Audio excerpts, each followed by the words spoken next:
Bueno, muy buenas tardes. Soy Neftali Flores a sus órdenes y el día de hoy vengo a dar nuestra clase de cierre de lo que es el taller de inteligencia emocional y quise cerrar con esta clase porque para mí nuestro ejemplo de vida y nuestro ejemplo de conducta es Jesús. Y el día de hoy vamos a hablar precisamente sobre Jesús y sus emociones, cómo Él expresó sus emociones y cómo estas son parte de la vida. Además, vamos a ver cómo al Jesús expresar sus emociones lo hizo de manera correcta, dónde las puso, hacia dónde las llevó. Yo creo que son algunas preguntas que nos hemos hecho. Yo, como ustedes, muchas veces me he sentido confuso en cuanto a qué emoción es lo que estoy sintiendo. Habrá personas que no sepan ni siquiera expresar una emoción y si la expresan de forma incorrecta. Y precisamente de eso se trata el día de hoy, de que podamos entender a través del ejemplo más grande que tenemos, que es el ejemplo de nuestro Maestro Jesús, cómo se expresa una emoción. Si me acompañan por favor a Juan 11:33 al 35, ahí vamos a comenzar toda esta travesía acerca de las emociones de Jesús. Vamos a ver algunos ejemplos muy claros de momentos en los que Jesús expresó alguna emoción. En esta ocasión de este versículo que vamos a leer, se está refiriendo a la muerte y resurrección de Lázaro. Si ustedes recuerdan, Jesús era muy amigo de Lázaro, de Marta y de María, que eran los tres, ahora sí que hermanos, y él recibe la noticia y se queda unos días más esperando a que Lázaro muera y que después esté unos días ahí.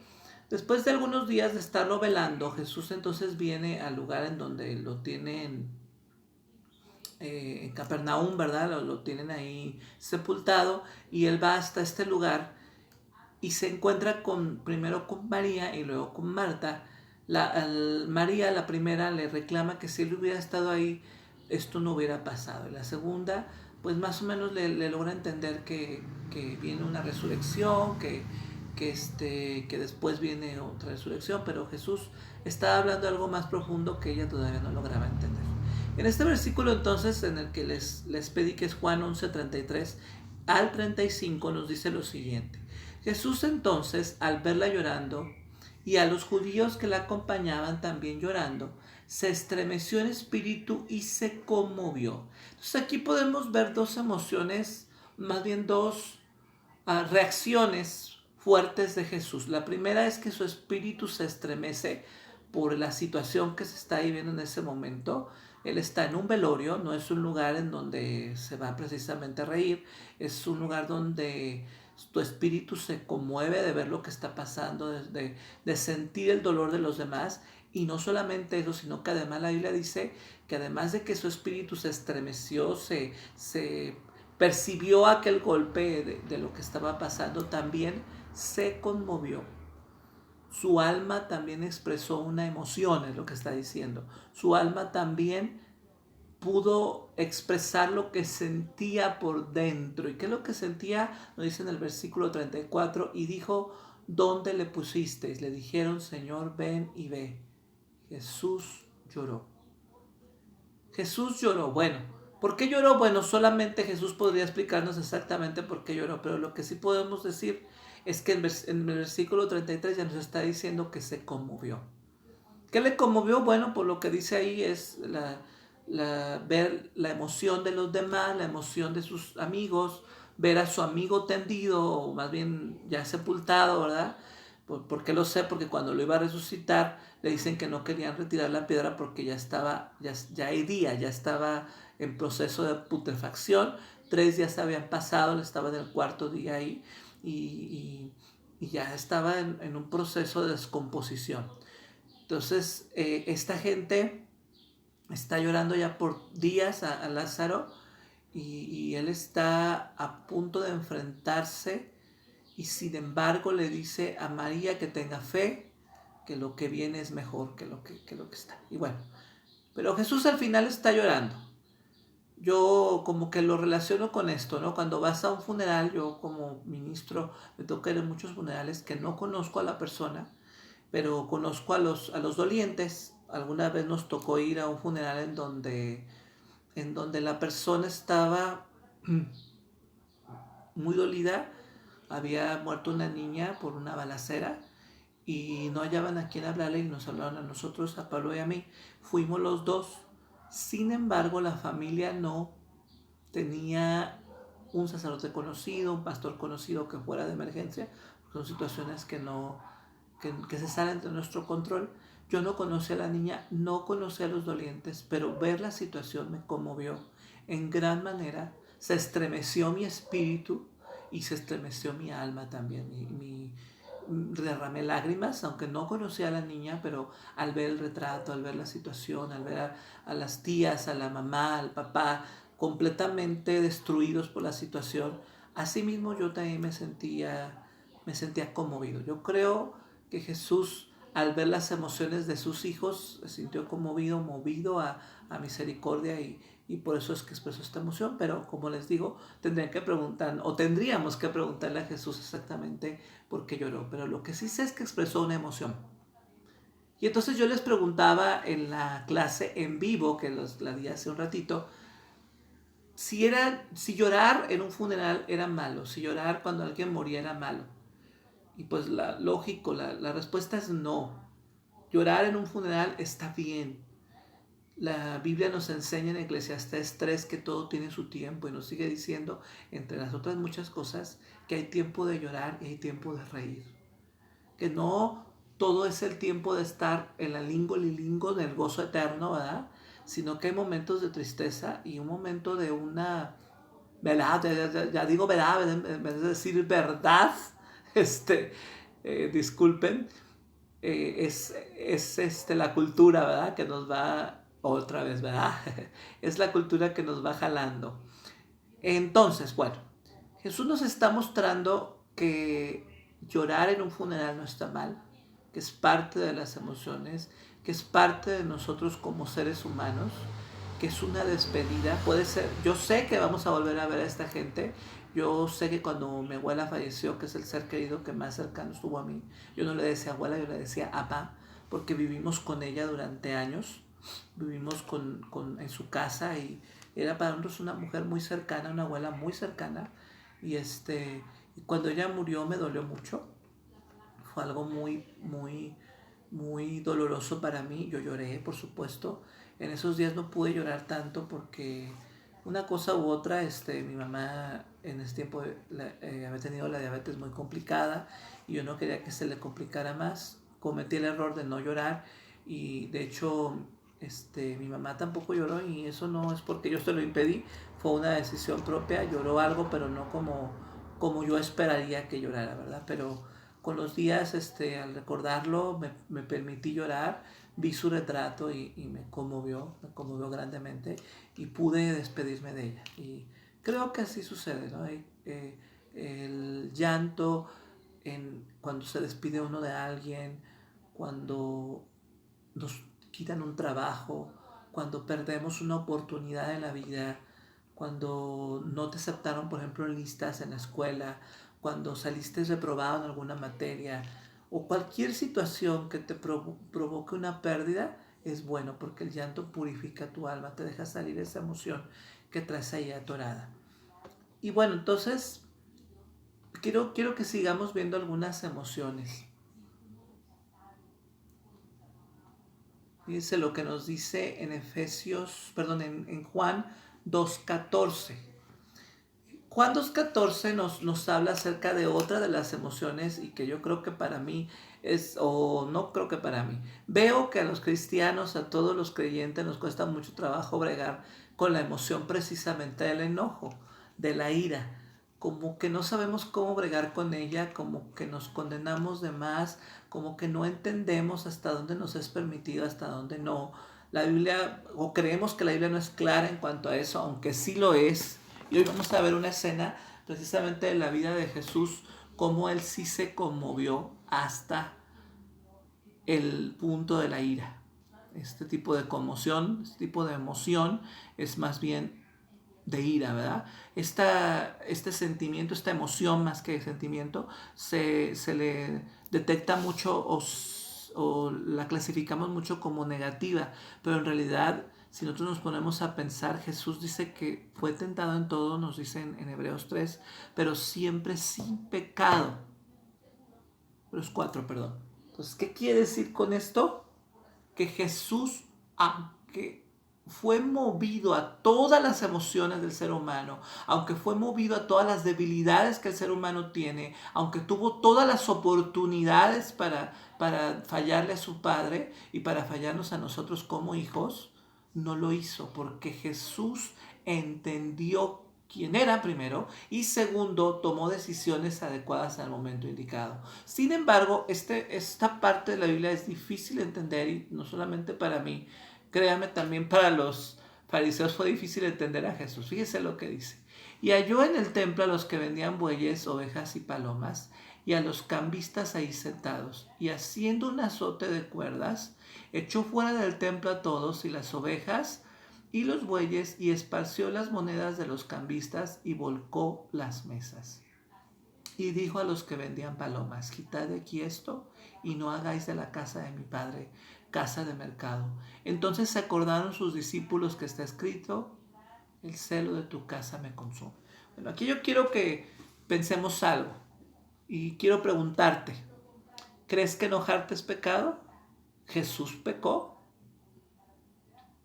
Las respuestas que me dieron en el en vivo que hice hace rato me dejaron mucho pensando. Una de ellas que nos dio mucha risa nos decía que es preferible pegar que golpear con las palabras, que Jesús estaba aquí golpeando porque hizo un azote, ¿verdad? Es un azote literal y les tumbó las cosas que tenían ahí y los sacó fuera.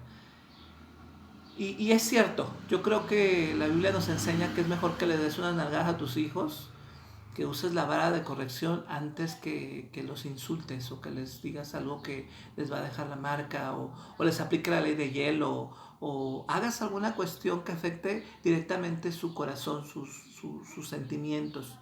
Entonces, Jesús nos está enseñando esto, ¿no? Cómo debemos ser tan honestos con nuestras emociones.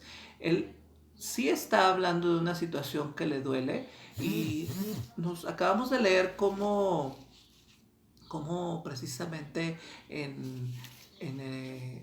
ellos se acordaron cómo en el Antiguo Testamento habla que el celo de tu casa me consume. Recuerden que los que lo seguían, que los discípulos eran hebreos, eran judíos, y ellos son enseñados en toda la escritura, saben la escritura de pe a pa, o sea, tal vez no como los maestros de la ley, pero por lo menos la conocen y recordaron pasajes, ¿verdad? Es como hoy en día los de algunas religiones, como los testigos de Jehová, los cristianos, algunos católicos también yo veo que ya están practicando leer la Biblia. Entonces tú les dices algo y ya más o menos saben que por ahí está. Ellos se acordaron y esto lo dice en Salmo 69:9, dice, se los voy a leer en traducción lenguaje actual internacional.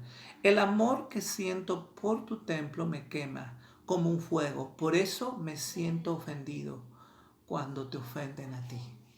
Y en la traducción Reina Valera dice, el celo de tu casa me consume, por eso lo que te agreden a ti me afecta a mí. Bueno, algo así dice, ¿no? Entonces, lo que está diciendo en pocas palabras es que el amor que le tiene a su Padre, el amor que tiene por las cosas santas, el amor que le tiene a los hijos de Dios, le mueve a un punto que le da coraje ver cómo los mal usan. Entonces, aquí el coraje no era contra los que llevaban los sacrificios, sino contra quienes les estaban facilitando, que en este caso eran los fariseos quienes estaban permitiendo esta práctica. ¿Y qué tan malo era esa práctica? Pensemos. La razón por la que fueron instituidos los sacrificios, cuando ustedes leen en Éxodo, que es en Levítico, que es donde se establecen los sacrificios, una de las cosas que se pedía era que esta persona expusiera desde su casa hasta el lugar en donde se iba a sacrificar, que él llevaba un sacrificio ya sea por pecado o ya sea porque iba a hacer un pacto, por adoración, por alabanza o por lo que fuera.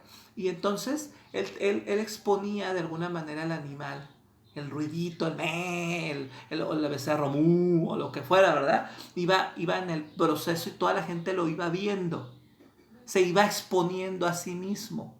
Esta gente lo que estaba haciendo es que les decían, bueno, mira, si quieres yo te llevo tu becerrito, nomás un dinerito más y lo pongo en tu nombre y no hay problema. Entonces encontraron recovecos, formas de hacer las cosas diferente a lo que la palabra de Dios establece, haciendo de esto una cultura personal y terminando por distorsionar lo que Dios les pedía.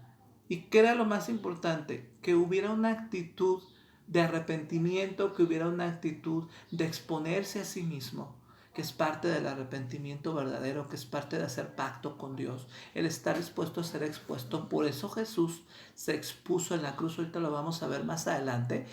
Entonces, aquí es donde llega una parte muy importante de este taller, entender cómo para Dios es importante que expreses tus emociones de forma honesta y que Jesús sí se enojó, pero tenía un trasfondo, tenía una razón, tenía un motivo correcto.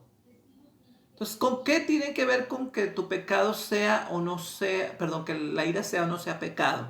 Porque nos dice en Efesios, déjeme leérselo, Efesios 4:26, airaos pero no pequéis, no se ponga el sol sobre vuestro enojo. Entonces nos está diciendo bien claramente, perdón, traigo un poquito de alergia, airaos nos está diciendo, si te puedes enojar, puedes molestarte, algo te puede estar sacando de quicio, pero no permitas que eso se convierta en un pecado. No dejes que esta situación se vuelva a un punto en que destruya a ti y a los que están a tu alrededor.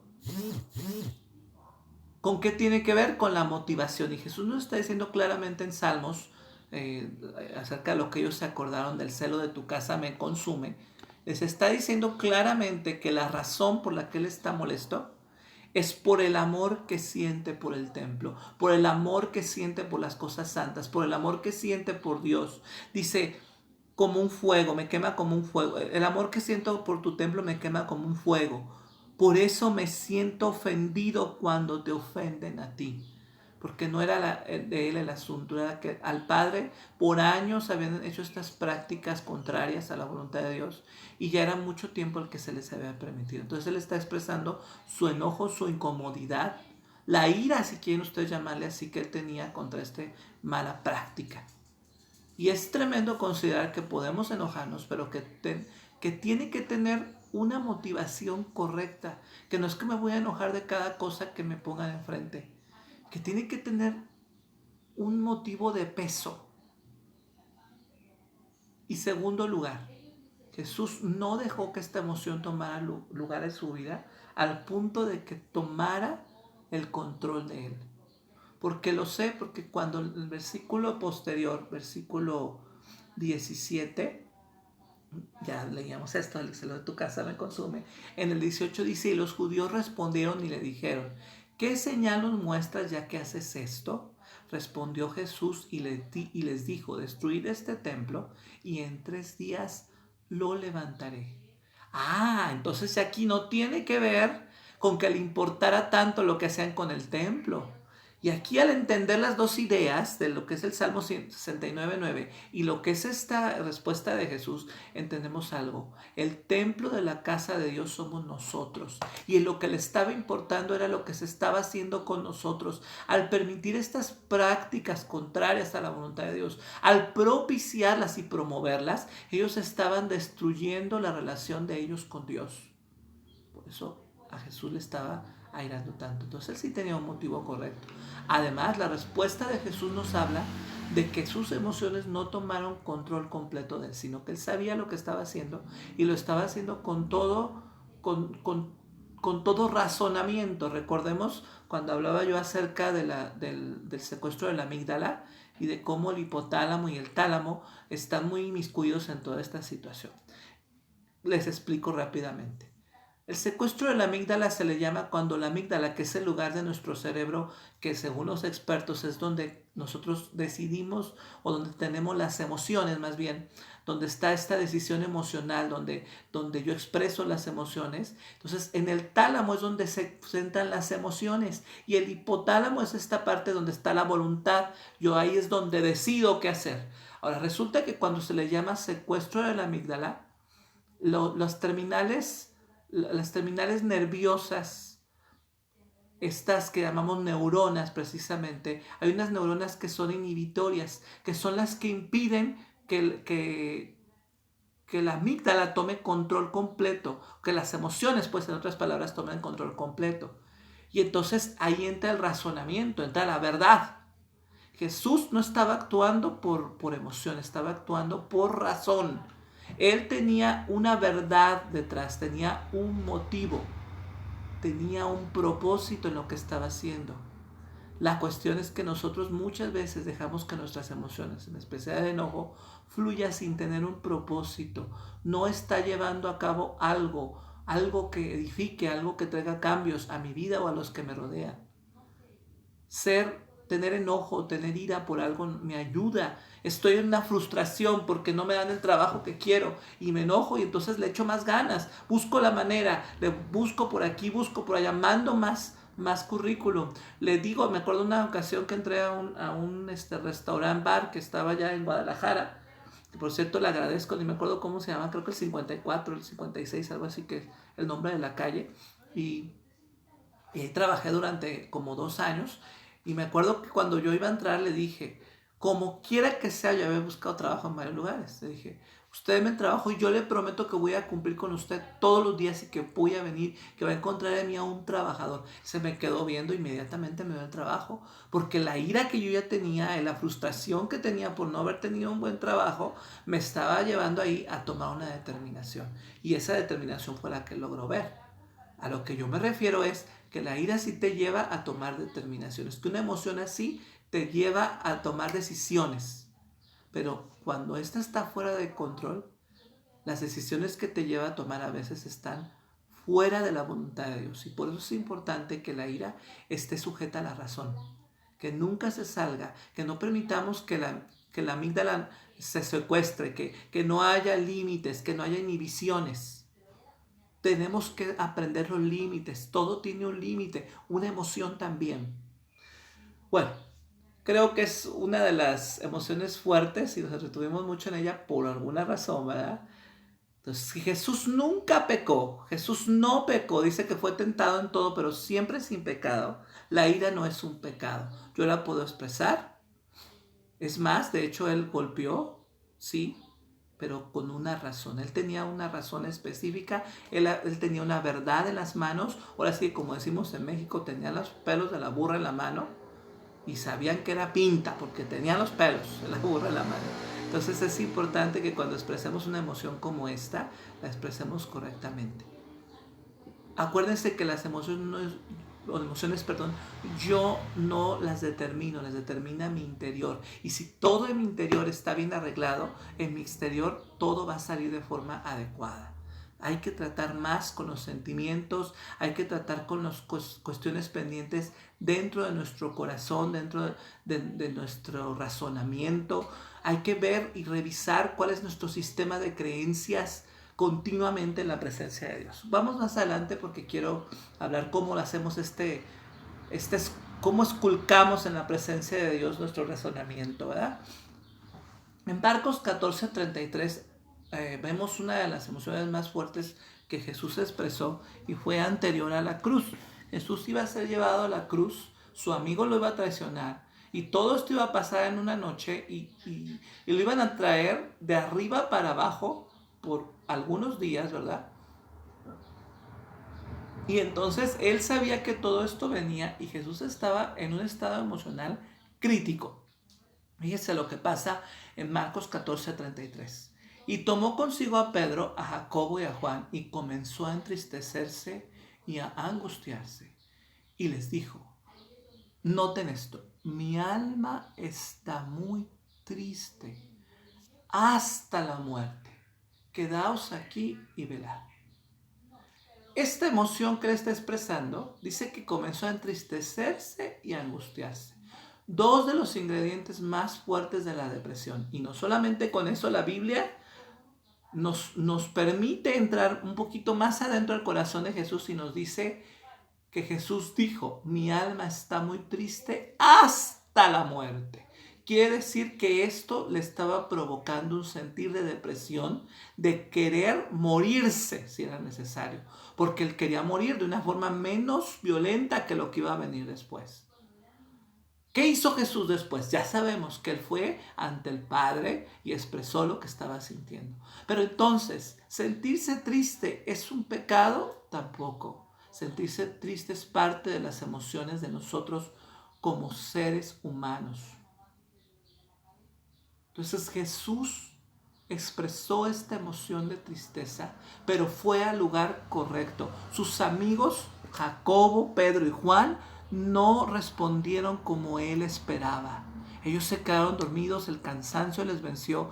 Era un trabajo extenuante el que ellos hacían diariamente por estos 3 años, ¿verdad? Y habían pasado 3 años de continuo trabajo, de enfrentar situaciones una tras otra, y ellos estaban cansados. Y no supieron qué es lo que estaba pasando con Jesús. No tuvieron el consuelo para su amigo.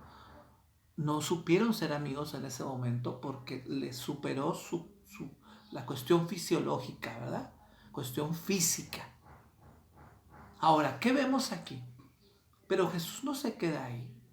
No se deja que esto lo arrastre más. Él ya estaba en una depresión. Esto lo pudo haber arrastrado al fondo. Sin embargo, él va a su padre y en honestidad se presenta a cara descubierta y dice, ¿sabes qué? Esto me está doliendo. Si te has encontrado otra manera más fácil de que yo vaya a la cruz, que es posible, pase de mí esta copa, pero si no, estoy dispuesto a hacer lo que tú ya me pediste.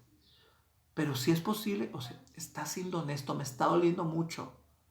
Es tal esto que cuando la tercera ocasión la Biblia nos dice en Juan que los ángeles vinieron y le consolaron. Y por favor, acompáñenme a Lucas 23, que es otra parte de esto de lo que estoy hablando. Y cuando llegaron al lugar llamado de la calavera, es otra versión, ¿verdad? Dice, le crucificaron ahí y a los malhechores, uno a la derecha y otro a la izquierda. Y Jesús decía, Padre, perdónalos porque no saben lo que hacen. Entonces, Jesús está ya en la cruz y se está preocupando por lo que les está pasando a ellos. ¿Cómo es que Jesús llegó a este punto? Pues porque primero en el huerto del Edén, en el huerto de los olivos, fue a la cruz. Jesús no fue a la cruz cuando estaba ahí físicamente. Jesús fue a la cruz antes. ¿Qué fue a la cruz ahí? Fue a la cruz sus sentimientos, fue a la cruz y fue honesto ante su Padre y dijo lo que estaba pasando en su corazón, y eso fue lo que le permitió enfrentarse a tremendas situaciones. Ahora,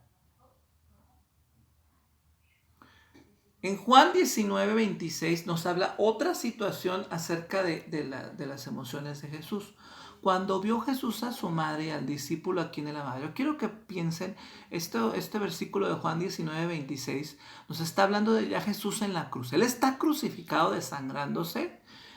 Lo que nos dicen los expertos, por ahí yo tuve un estudio acerca de la muerte de Jesús, y una de las cosas que dicen los expertos, los médicos forenses, es que Jesús se descoyuntó. O sea, toda esta parte de aquí, las coyunturas, se le salieron de su lugar. Su tórax se salió, ¡pum!, cayó y se estaba asfixiando. Ahora, esto no sucedió en un ratito. Todo ese día, toda esa noche, antes de llegar la noche, él estaba en este proceso de siendo torturado, asfixiándose, quedándose sin poder hablar, sin poder respirar. Y Jesús está en este proceso y fíjense lo que él está pensando. Cuando vio a Jesús, a su madre y al discípulo a quien él amaba, que estaba presente, dijo a su madre, mujer, he aquí tu hijo. Después dijo al discípulo, he aquí tu madre. Y desde aquella hora el discípulo la recibió en su casa. O sea, él se está acordando de dos personas a las que ama, la que era su madre hasta ese momento y quien era su amigo, alguien a quien él amaba profundamente, y él les está dando una solución para sus vidas antes de partir. ¿Por qué él puede enfrentarse de esta manera tan gallarda, tan tremenda, tan fuerte, tan poderosa emocionalmente ante una situación tan contraria? porque él primero trató con sus sentimientos y con lo que estaba en su corazón en el huerto de Getsemaní. ¿Y por qué lo sé? Acompáñenme a Marcos 14:41. Vino la tercera vez y le dijo: dormid ya y descansad. Basta, la hora ha venido y aquí el Hijo del Hombre es entregado en manos de los pecadores. Entonces Jesús ya dijo hasta aquí. ¿Saben por qué? Porque yo ya traté con esto. Y nos dice en Juan, en más adelantito, que ustedes lo pueden leer en su casa, que nos dice en Juan cómo vinieron ángeles, como se los dije en su momento, y los sirvieron. Este confort, este tiempo que él tuvo de un descanso emocional, le permitió poder entender sus emociones. Ahora, ¿cómo lo hago, mi hermano Neftalí? Todo el curso ha estado muy bueno, le he entendido muy bien. Sé que necesito trabajar mis emociones. ¿Cómo hago? Aprendamos de Jesús. ¿Cómo lo hizo Jesús? En Salmo 51:6 nos vamos a encontrar una solución. He aquí, dice, tú amas la verdad en lo íntimo y en lo secreto me has hecho comprender sabiduría.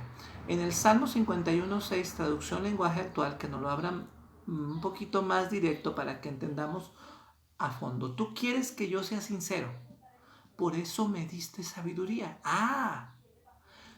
¿Cómo yo puedo lograr llegar a un punto de sinceridad, mi hermano Neftalí, si usted me está viendo cómo no sé ni cómo expresar las emociones, no sé ni cómo se llaman, no sé qué estoy sintiendo, siento un revoltijo de emociones contrarias? ¿Cómo logro esta claridad que Jesús tuvo en el monte, en el huerto de Getsemaní? Bueno, pues es que Jesús fue suficientemente honesto porque lo tuvo sabiduría, como nos dice el Salmo 51:6, en la presencia de Dios. Aún Dios le puso las palabras, le puso lo que él sentía y él pudo ser honesto y decir: esto es lo que me pasa, me está doliendo, tenerme que enfrentar a la cruz, no sé cómo enfrentar esta situación tan difícil para mí y me está doliendo. Eso es algo tremendamente poderoso.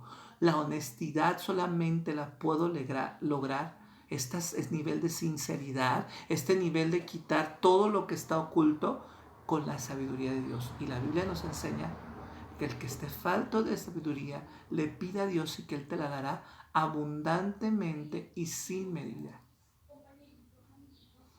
¿Cómo entonces logro que mis emociones estén siendo expresadas correctamente? Con honestidad, en la presencia misma de Dios. Zacarías 8:16 nos dice: estas son las cosas que habéis de hacer. Por favor, hagan una lista. A ver, saquen su cuaderno porque esas son las cosas que deben hacer. Fíjense lo que dice. Hablad verdad cada cual a su prójimo, con su prójimo. Juzgad según la verdad y lo conducente a la paz en vuestras puertas. Nomás 3 cosas. Y las 3 tienen que ver con verdad. ¿Cómo la verdad me es revelada? ¿Cómo la razón de la que nos habla Romanos 12 dice que este nuestro culto racional, la racionalidad, llega a un punto de equilibrio? ¿Cómo es que puedo pensar como Dios? Que es lo que nos está diciendo Romanos 12. Pues yo puedo pensar como Dios si dejo que Él me enseñe su sabiduría, pero en la verdad, en que yo me abra correctamente, porque la verdad que nuestras oraciones son más dirigidas a esto. Señor, es que me siento así, porque esta persona me hizo esto y esto otro. Hasta ahí, bueno, tal vez tú has tenido un nivel de intimidad, un nivel de sinceridad. Pero ¿qué tal si tu nivel de sinceridad fuera otro nivel? Tú comenzaras diciendo: ¿sabes qué, Señor? No sé por qué me siento así, no sé ni siquiera lo que estoy sintiendo, pero yo tengo mucho coraje, me siento muy confundido, me siento muy triste. No sé lo que siento, pero muéstrame mi propio corazón. Dice el salmista: muéstrame mis propios pecados, aun los que me son ocultos, las intenciones de mi corazón, qué es lo que hay en el fondo, porque lo que tú necesitas cuidar no es lo que haces, sino por qué lo haces, las intenciones que te llevan a ello. Y una emoción te está expresando una intención. Y si tú le permites a Dios esculcar en tu corazón y tú te permites a ti mismo llegar a ese punto, te aseguro que vas a tratar con lo más importante en tu vida, las intenciones de tu corazón.